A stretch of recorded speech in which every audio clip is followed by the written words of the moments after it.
I sent Barry to the town to ask around about a man fitting the kidnapper's description. He'd go through the archives of the local paper. Perhaps he could learn something. Anything about the island and the cabin that had disappeared. The man wanted a manuscript.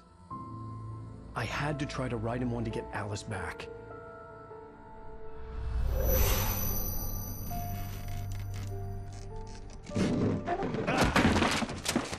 For me, the supernatural had always been nothing but a metaphor for the human psyche, a tool to use in writing fiction. Now, it was happening for real, and I couldn't put a single word on paper.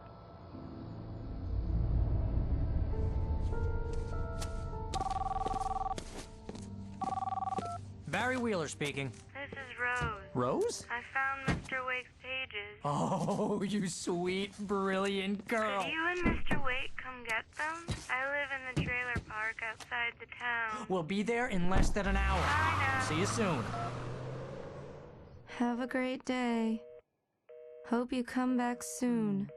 Welcome to the Oh Dear Diner. Good girl.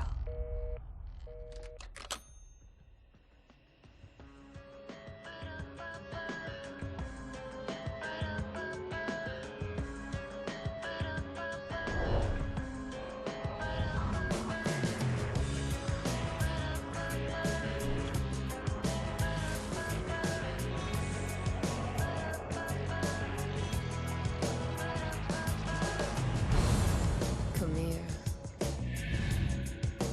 Pretty please, can you tell me where I am?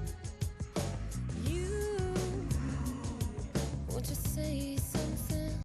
Previously on Alan Wake, Alice has been kidnapped. Alan, please help me. Alice? You'll do exactly what I say if you ever want to see your wife again. I can't tell anyone except my agent Barry. Damn it, Barry, they'll kill her. You're my best friend, and I'm worried that you're not right in the head. The ransom is a manuscript I supposedly wrote that's coming true before my eyes. It happened just the way it was on that page. So dark. I have found only a few scattered pages. I want the entire manuscript. The deadline is in 2 days. I found Mr. Wake's pages.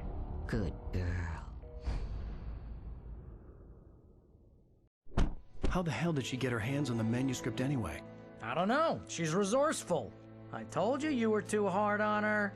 Listen, I found out all sorts of interesting stuff while I was digging around. Yeah. Mr. Wake, it's Sheriff Breaker. We have an FBI agent here, Agent Nightingale. FBI? He's anxious to see you. You'd better come to the station. Okay, I'll be right over, Sheriff. Let's make this quick, huh? Help you folks? Name's Randolph. I'm the manager. We're looking for Rose. Works as a waitress down at the diner. Rose, sure. Nice girl. Who wants to know? I'm Alan Wake. The writer, huh? I heard on the radio you were visiting. Well, I'll show you her trailer. That Rose, she's a nice girl. Always pays her rent on time. As I was saying, Al, I found all sorts of weird stuff from the local newspaper's archives. This place is crazy. Disappearances, mysterious deaths, urban legends come true, and get this, most of this stuff takes place around Cauldron Lake. Well, you ain't wrong, mister. The Indians thought the lake was a doorway to the underworld. I'm the God-fearing type myself. I don't hold with that sort of thing. Yeah, okay. Anyway, there was an island there owned by a guy called Thomas Zane. Now, some of the articles I found about him make him out to be a famous writer, but I ran a bunch of searches, couldn't find a single thing he wrote. Zane was heavily into diving, so much so that the place came to be called Diver's Isle. But the volcano under the lake erupted in 1970, and Zane went down with the island.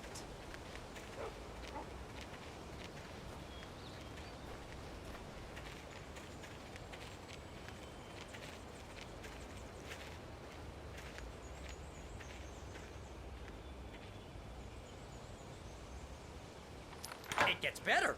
A local girl, Barbara Jagger, drowned in Cauldron Lake just a week earlier. They were lovers. Sure, Jagger's a local spook story. The Scratching Hag comes for you in the dark. Childish stuff like that. Anyway, Al, I'm just getting to the best part. all of the articles about this stuff were written by Cynthia Weaver. I asked around, and she's that crazy bag lady you met. What, the lamp lady? She can be a little loopy, but she's not homeless or anything. Yeah, anyway, she knew both Jagger and Zane before they both died, and she had some kind of a breakdown.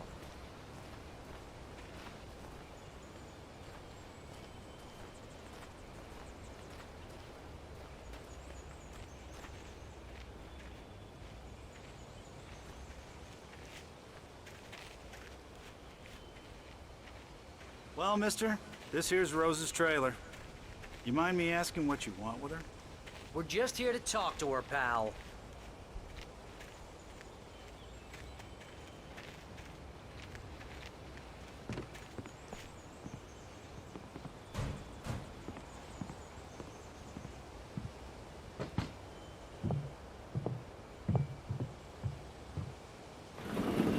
Welcome to... Oh dear, Mr. Wake. I'm so glad you're here. Rose, you have my manuscript? Oh. Oh yes. Yes. Please, come in.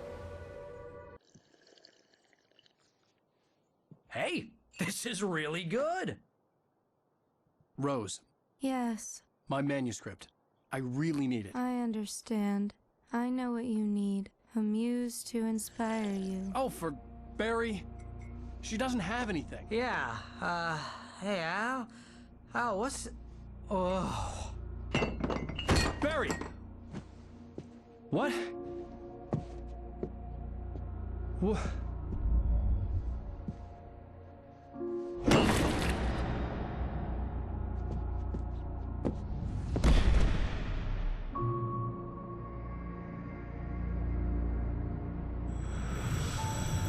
It's coming for you, hiding in my barber's skin.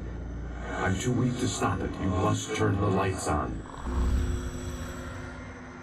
I promised I'd come visit you and your lovely wife. You must finish what you started. I insist. You must turn the lights on. Turn the light on. Back to work, boy.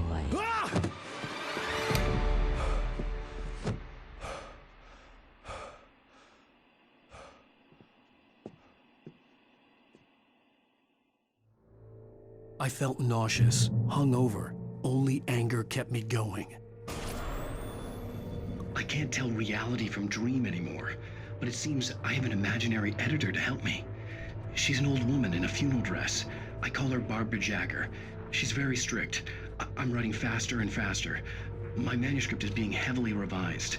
The edits are getting very aggressive, and each day there's less of me and more of her. I hate it, but I know she's right. She promises me I can save Alice this way. She knows more of this than I do. About the complex incantation I'm attempting. About this place. She's worked with another writer under similar circumstances, Thomas Zane. The genre of the story seems to be shifting. It's turning into a horror story. I'm getting close. I can feel it.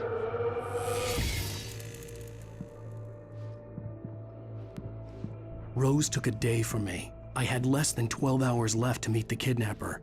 All I could do was get Barry into the car, work something out once I got on the road. Welcome to the Oh Dear Diner. What can I get you today? Coffee? I couldn't work up much hate for Rose. Something had used her to get to me and left its mark. My gun and flashlight were gone. I'd have to find a way to get Barry into the car as quickly as possible.